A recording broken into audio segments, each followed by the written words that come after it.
Lepo zdrav, drage gledalke in spoštovani gledalci, dobrodošli v oddaji Reflektor. Danes bomo osvetlili temo, ki je večen izziv in nenehno neizpeta.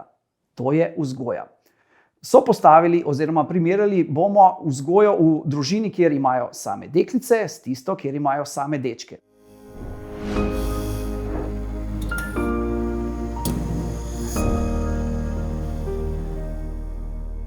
Zelo sem vesel, da sta z nami častivredna gosta. Lepo pozdravljena Barbara Kastelec, vodja revijalnega programa Založbe Družina, žena in mama 4 krasnih deklic.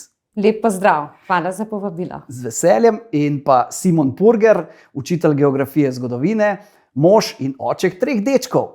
Lepo pozdravljeni. Najlepša hvala, ker ste si vzela čas in imate voljo za tale pogovor. Zelo sem vesel, da bomo lahko skupaj kaj podebatirali in če se seveda gledalci in sledilci strinjajo, se bomo tikali, saj smo vsaj dobri znanci in pa tudi poklicni kolegi. Eden izmed temeljnih jezikov ljubezni je posvečen čas.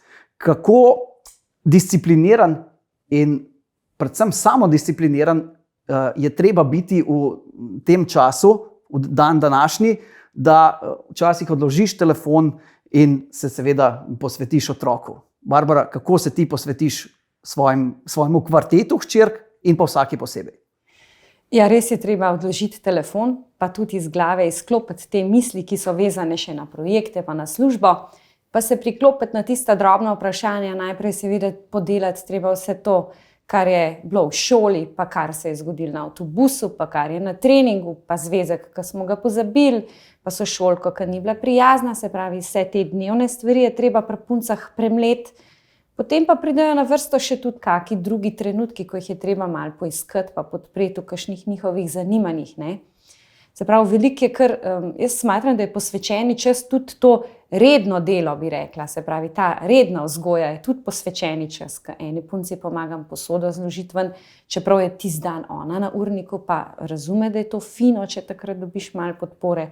Pa zame je posvečeni čas tudi, ko grem recimo zraven malo s kužkom na sprehod, pa še kakšna 2 stavka rečemo. Kadar grem, ne, jaz se tudi izognem rada kakšni take obveznosti, dolžnosti. So pa tudi taki, recimo pa tudi te vožnje, ko recimo sam enega otroka poberem v glasbeni, tudi izkoristim, da tistemu otroku prisluhnem, ne, zato ker takih prav v sklopu posvečenih trenutkov ni toliko veliko, oziroma enkrat sem tudi to že poskusila, tako je bilo načrtovano, ni bilo nič kaj spontano in se je toliko sfižilo, nič ni ratalo iz tega. Tako da se mi zdi, da jih je treba znati nekako sproti slišati in podpreti v tistih njihovih zanimanjih. To je bilo zelo zanimivo, ko si rekla razni opravki. Simon, si ti tudi te razne opravke izkoristi za to, da se približaš svojim fantom? Tudi, vsekakor. Recimo, ko imamo kakšno delo zunaj pred hišo, na vrtu, fanti zelo radi kopljejo, pa recimo, če ima kdo kakšne druge obveznosti, pa dela nekaj drugega, ostane 1 ali 2, pa se njemu bolj posvetim. Potem recimo lih v teh dneh sva šla s srednjim fantom metati na koš, ker ima zelo rad košarko. Ta najmlajši se je igral zraven v peskovniku oziroma na igralih z eno sošolko in so res lahko potem s tem srednjim Martinom podebatirala in se skupaj povezala na ta način. Najstarejši recimo ima rajši sprehod, je zelo hvaležen, če gremo recimo zvečer z njim na en sprehod, da se umiri pa lažje zaspi. Najmlajši ima pa rad recimo mečevanje, borbe in če ga takole fajn premučkaš pa se boriš z njim, bo najbolj srečen. Sam sem pri starševstvu oziroma v tej družinski situaciji nekje na sredi med vama. Torej imam 2 deklici in sina prvorojenca in eden temeljnih izzivov pri vzgoji oziroma povezovanju službe in družine je to, kako odklopiš službene stvari. Simon, ti uspeva narediti res med šolskim delom in pa domačimi opravili?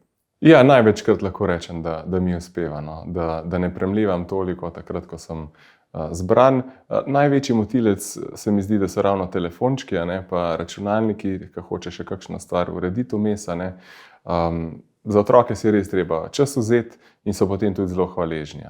In to ni fraza. In to res ni fraza, ne? Ker je velika razlika, ali ti hodijo okoli, pa ti nekaj delaš, pa bi nekaj radi, ali se jim pa res posvetiš, si vzameš čas in prisluhneš. Ne? Recimo, fantje so nekoliko manj pripravljeni govoriti o tem, kaj je bilo v šoli. Kako je bilo v šoli? Super, fajn. Kaj je bilo?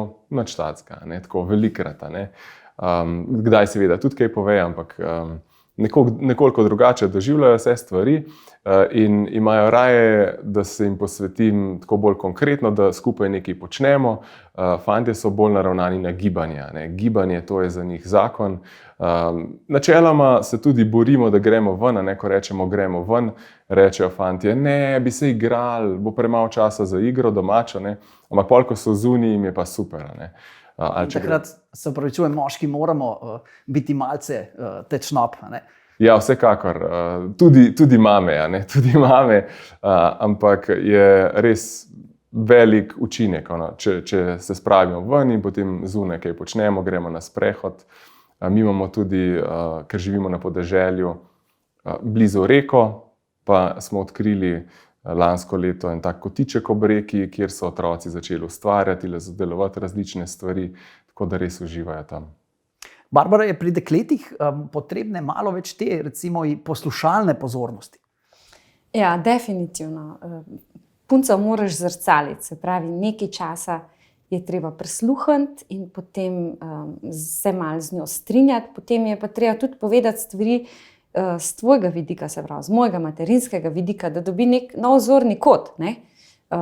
Včasih pride zaradi kakšne situacije malo nemirna ali pa se je čutila lahko zapostavljena in je treba nekako polnomočiti sproti, da jo malo krepiš, in pri nas se to zelo pogosto dogaja za mizo, recimo, kjer naša dekleta dajo najprej vse na plano, povedo, in potem seveda bi govorile druga čez drugo, tako da jaz pravim, da miza je res prostor, učilnica poslušanja. Bi si segale v besedo, kolikor bi si le lahko, če ne bi bili pozorni na to in drugega opominjali, da zdaj govori Lucija, da zdaj govori Maša, ker punce so zelo zgovorne, za razliko od fantov ni treba iz njih vleči, ampak je treba to malo zajeziti, da imamo vsi dostop do besede. Tudi jaz imam podobno izkušnjo, da je pri nekaterih treba malce zajeziti, pri drugih pa malce spodbujati. Da bomo dodali še informacijo o starosti vajinih otrok. Torej, Simon, vidva z Mojco imata 5-letnika, 8-letnika in 11-letnika, Barbara pa 9-letnico, 11-letnico, 14-letnico in 16-letnico. Tako da zanimivi izzivi v enih in drugih starostnih kategorijah, če se malce pošportno izrazim. Simon, kako ti privzgajaš svojo ženo, seveda samozavest svojim fantom? To je zelo pomemben element v današnji družbi, ampak seveda se pa ne sme razrasti v neko vzvišenost. Vsekakor, samozavest pomeni, da se dobro počutiš v svoji koži in da rad živiš, da rad počneš tisto, kar počneš, in da imaš eno tudi pozitivno samopodobo o sebi. Fantje, kot sem rekel, potrebujejo gibanje, potrebujejo fizični stik, zelo močno. In se mi zdi, da je to zelo pomembno, da kot oče, pa seveda mama kot mama, da je ob njih, da si vzame čas, da jih pocrklaš, da se malo pregarbam po domače z njimi. To fantje res zelo potrebujejo, da čutijo ta telesni stik, ker včasih se kar zaletavajo vate. Vidim vsi trije, od najstarejšega do najmlajšega, kar iščejo ta telesni stik, kontakt, in bi ste tepali in to jim je fajn, tudi med sabo se. In to garbanje po domače je v bistvu zelo koristno, ker se na ta način povezujejo. Na ta način si izražajo v bistvu naklonjenost.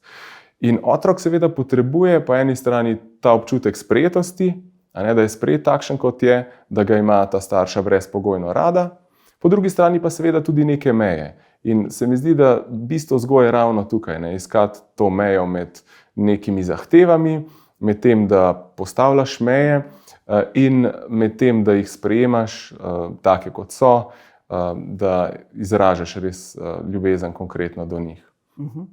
Barbara, kako je pa z samozavestjo pri dekletih v vaši družini?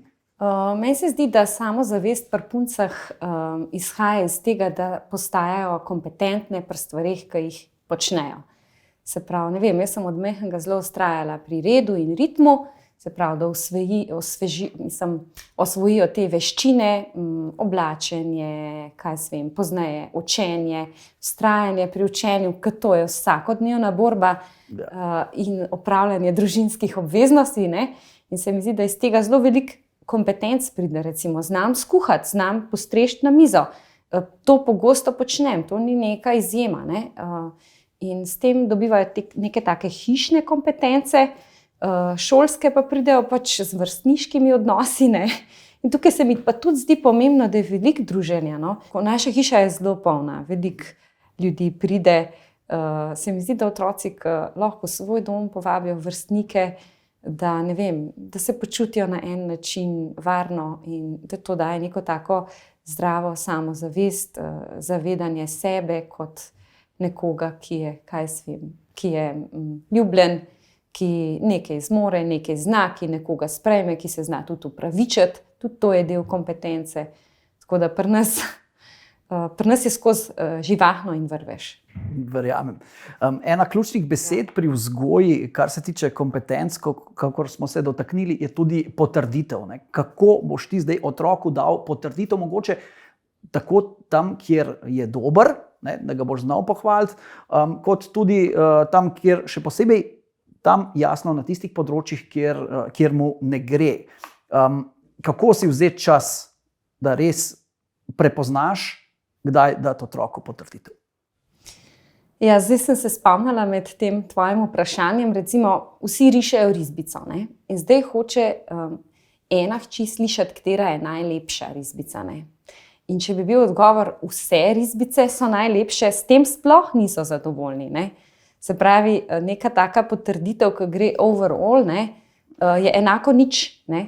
Se pravi, potrditev mora izvirati iz tega opaženega elementa, ki je dober, ne, ki je mogoče malo stopajoč, ki ima nek odtenek, neko posebnost, neko različnost. Vsaj tisto stvar je treba opaziti pa pohvaliti. Pol pa mogoče ni nujno rangiranje, ti si prva, ti si druga, ti si tretja, ti pa četrta. Ne. Ampak da si opažen. Ja, da je nek detajl opažen, ki je dober.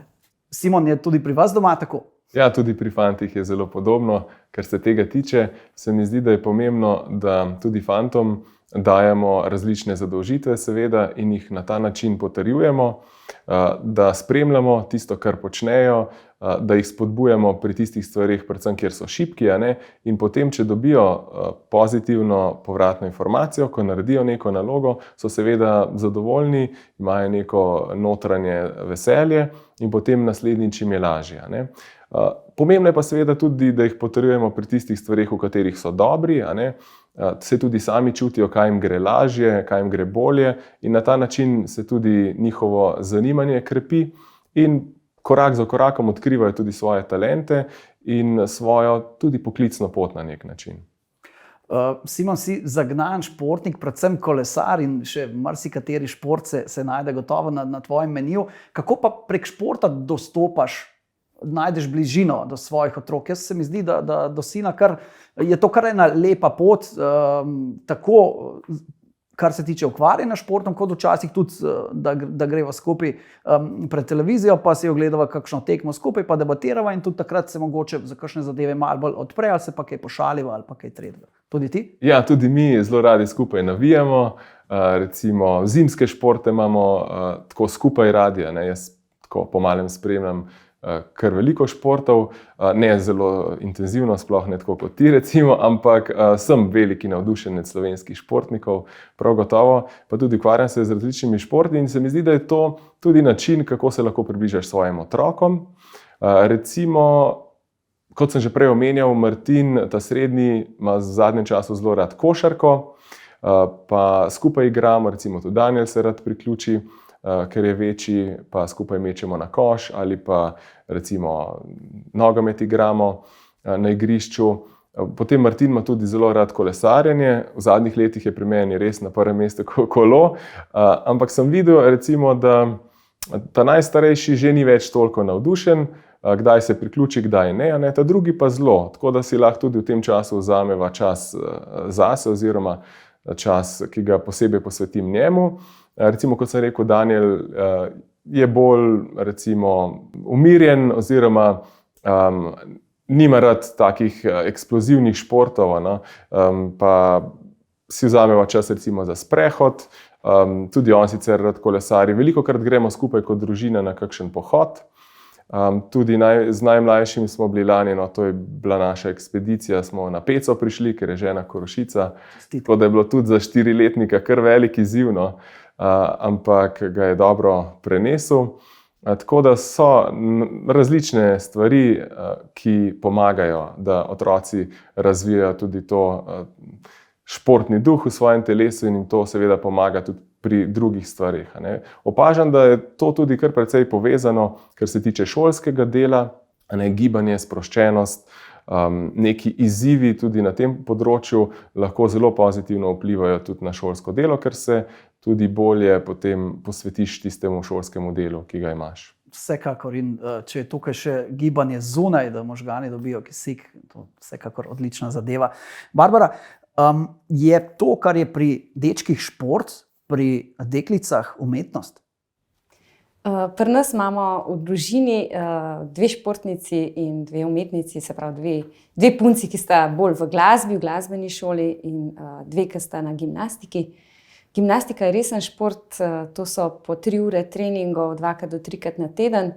Jaz se tudi, Simon, s tabo zelo strinjam, no, da jim šport zelo veliko da. Ne bi jih hotela nikoli v vrhunski šport potisniti, ker se mi zdi, da je škoda pač telesa za tako stvar. Ja, ampak šport je tudi pri nas ena taka pomembna stvar. Mož je tudi ima rad šport, je tudi precej športen tip, tako da mi tudi hodimo v hribe, no. To so nas punce, so nas kar malo presenetile, ker smo videli, da dobro hodijo. Sploh pa, če je še kakšna družba, vrstniška, tako da se zmenimo s kakšnimi prijatelji. V hrib grejo, pač jaz sem zadnja, jaz priznam, jaz z mojimi palčkami sem zadnja in še pes prčekira, če sem le prispela, ker hrana je ponavadi, ki je blizu mene.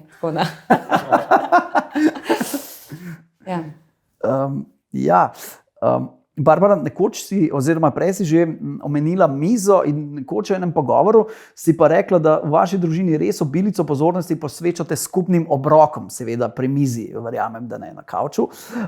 Kaj vse prinaša ta, recimo, vsakodnevni obred? Mi ne spustimo nobenega zajtrka, tudi med šolo ne. Mi se zbudimo dosti zgodaj, da skuhamo čaj pa kavo, pa da se poje en kos kruha ali pa en čokolino. To se mi zdi pomembno. Takrat že nekaj slišimo, zvemo, kaj bo na urniku, zvemo, po kakšnih poteh se bomo vračali domov. Tukaj teme ne razvijamo, ampak drugega pogledamo, da vidimo, kako smo. Potem zvečer je pa naš naslednji obrok, ker čez dan smo ponavadi nekje razparcelirani.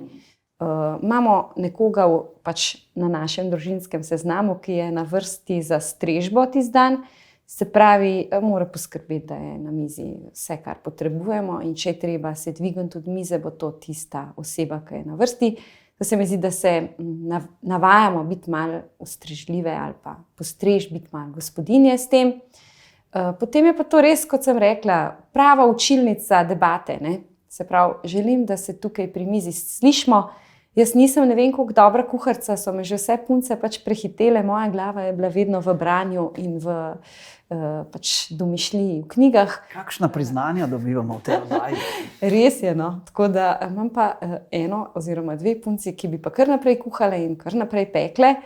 In jaz pustim, da eksperimentirajo. Meni se zdi to lepo, pojemo, kar naredijo, redko kaj, da res ni prebavljivo. Pri mizi se potem res razvijajo, zdaj, ko so večje, se razvijajo res debate, tudi moralna vprašanja. Naprimer, zadnjega pol leta se veliko pogovarjamo o splavu, čeprav naju dva ta tema z možem ne vem koliko zanimala, ampak je aktualna pri 16-letnicah v njihovem Instagram okolju. Prav tako recimo kakšne migrante obdelamo kot temo, vojno, drugo svetovno vojno, zdaj, ko je bila COVID kriza, zakaj smo zaprti, in probaš dati neke vzporednice iz zgodovine. Tako se mi zdi pomembno, da In taki pogovori zahtevajo malo več časa. Ne?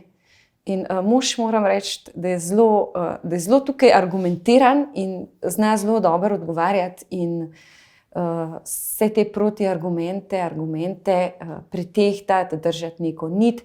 Probava jih, da niso tako ozkoglede, ki bi mogoče na prvo žogo šel tako, ne bi pomislil, da je mogoče z nekega drugega vidika še možno pogledati. Mi smo kristjani, mi imamo svoj katoliški vidik, ampak se zmeri postavlja še v vlogo nekoga, zakaj pa njena neverujoča sošolka ali pa prijateljica toliko vztraja pri svojem in potem se zelo veliko časa posveti temu. Ta malo včasih ziha in zdi se jim že dolgočasno in šle bi že od mize, šle bi na kavč, ampak mislim, da tudi odnesejo. Škoda je recimo, ko se mora ena 9-letnica še ne zanima splav, ne? Ampak mečkan pač že tudi ona odnese v svoje življenje od tega, kar zanima 16-letnika pač. Absolutno lahko iz prve roke potrdim, da se tisti najmlajši res vsemi čutili učijo od starejših in da jih kdaj že kar malce se ponorčujejo ali pa že kar malce jih potrjujejo tudi starejši v njihovih prepričanjih ali pa tudi ne. Simon, kje se pa pri vas odpirajo globoke teme? Ja, pri nas se tudi odpirajo velikokrat takole za mizo, ker tudi za nas so pomembni skupni obedi. Čeprav so fantje precej bolj živahni, naši so skoraj hiperaktivni in jih je težko obdržati na istem mestu dolgo časa, ampak tudi med hojo, recimo, ko gremo ven, se velikokrat pogovarjamo o kakšnih stvareh. Včasih niti ne vem, kaj točno se dogaja točno v glavi otroka, pa kar naenkrat pride z eno tako idejo. Zdaj, dolgo časa, oziroma po veliki noči je bilo vprašanje vstajenja, kaj pomeni, da je Jezus vstal, kako se to vidi, kaj pomeni, da želimo slediti njegovemu zgledu, pa da je resničen, kako je prišel skozi vrata in je pojedel ribo, ni bil duh, take konkretne stvari. Absolutno. Fantje in dekleta, modre in roza pleničke, kaj menite, kje je tista zdrava, modra delitev vlog glede na spol? Jaz bi tako rekel, da v osnovi je prav, da tako fantje kot dekleta vzgajamo za različna dela, ker jih vzgajamo za samostojnost. Če bi se fantje vzgajali samo za to, da bodo, ne vem, šraufali avtomobile, pa nič drugega znali, se mi ne zdi ravno dobro. Pa tudi opažam pri naših fantih, da tudi radi kuhajo pa pomagajo mami. In se mi zdi dobro spodbujati to raznolikost. Je pa res seveda, da imajo fantje rajši nekatera dela, druga malo manj, in je prav, da se jih spodbuja pri eni in pri drugi stvari. Tak so moje izkušnje. Da jih spodbujamo tam, kjer so dobri in seveda, da znajo tudi, kot si omenila prej Barbara, tudi na drug vrtiček pogledati, ne samo naše gredice okopavati. Pri puncah se mi zdi, da je hiša to okolje, kjer razvijajo svoje ženske talente, se pravi, pač to, kar jim bo v življenju prav prišlo, pa je kuhanje, pa je recimo skrb za dom, pospravljanje, pa je, ne vem, YouTube, učenje, zdaj se ogromno stvari naučijo prek teh socialnih medijev. Seveda pa mi ne živimo na kmetiji, da bi jih lahko učili še česa drugega, verjamem, da bi jih tudi dejansko zanimali še kaj drugega kot sam to omejeno okolje, v katerem rastejo. Mi je prav žal včasih, jaz sem znala cepati drva, moje punce ne bodo znale tega. Mi smo obirali hmelj, otrok ne bom mogla dati v eno tako hodilno pašo, otrokom ne bom mogla take izkušnje omogočiti, ampak to je njihov svet, to je njihovo okolje. Drugače pa, kar se fantov tiče, se mi pa zdi super, če bodo fantje vzgojeni za to, da znajo tudi v hiši kaj zrihtati, kakšne cunje oprati, kaj skuhati, pospraviti. Se mi zdi, da to danes sodobne punce bodo take fante ob sebi rabile. In obratno, da morda tudi dekle kdaj pomije avto oziroma opere. Ali pa zamenja žarnice. Tako. Simon, kot vrli in priljubljeni učitelj, lahko morda posredno poveš tudi kakšno izkušnjo iz šole oziroma kako ta tvoja šolska komponenta dopolnjuje vzgojno. Ja, v šoli opažam te stvari, ki so na splošno v družbi aktualne.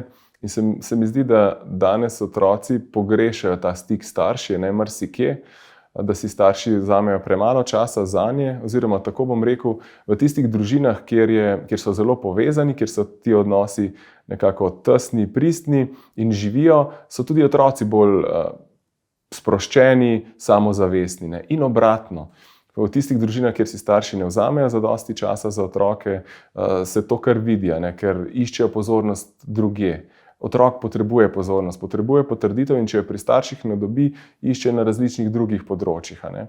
To se mi zdi še toliko bolj videlo zdaj v tej korona krizi, ko je kar precej otrok postalo še bolj navezanih na računalnik in razne stvari, kajti šolanje se je preselilo za računalnik, ob tem so bile pa tudi skušnjave večje, da bi še dlje časa bili na računalnikih. Ne? Tako da se mi zdi zelo pomembno, da jih nekako potegnemo stran od računalnikov oziroma da jim dajemo tudi kakšne druge stvari, druge možnosti, da grejo v naravo, ne, da se gibljajo. To se mi zdi, da je zelo, zelo pomembno. Pa če se vrnemo k prvemu vprašanju in posvečenem času, naj bo posvečen čas, pa če tudi le 15-20 minut na dan, ampak tudi to je bistveno boljše kot pa nič. Tako je, ja. Jaz se tudi moram boriti z mojimi puncami, da odtrgajo pač svoje oči in zanimanje od zaslonov in da so pač usmerjene še na druge stvari, name na vse zadnje. Ne? Čeprav pri nas uporabljamo starševski nadzor pri teh telefonih, za manjše je to, najmlajša ima 20 minut, naslednja ima pol ure, potem je pa, mislim, da 1 ura, pa 16-letnica pa nima več nadzora, ker se zna sama nekako voziti skozi to. Zdi se mi, da jim je to v pomoč, ker dejansko toliko časa imam, toliko lahko pokuram, za karkoli pač hočem, potem pa vem, da v sobo telefona ne bom nosila zvečer, čez dan lahko in telefon spi dol spodaj čez noč. To je tako ključno. Barbara, odlična iztočnica za kakšno drugo epizodo, ko si bomo morali vzeti gotovo dodaten čas za to dragoceno temo. Tudi tale pogovor je bil izjemno dragocen. Najlepša vama hvala, ker ste si vzela čas. Dame in gospodje, vam pa hvala lepa za vašo pozornost. Vzemite si čas za tiste stvari in ljudi, ki so vam dragi. Ne pozabite pa niti se naročiti na naš YouTube kanal in spremljajte oddajo Reflektor na družabnih omrežjih Facebook in Instagram. Hvala še enkrat in nasvidenje.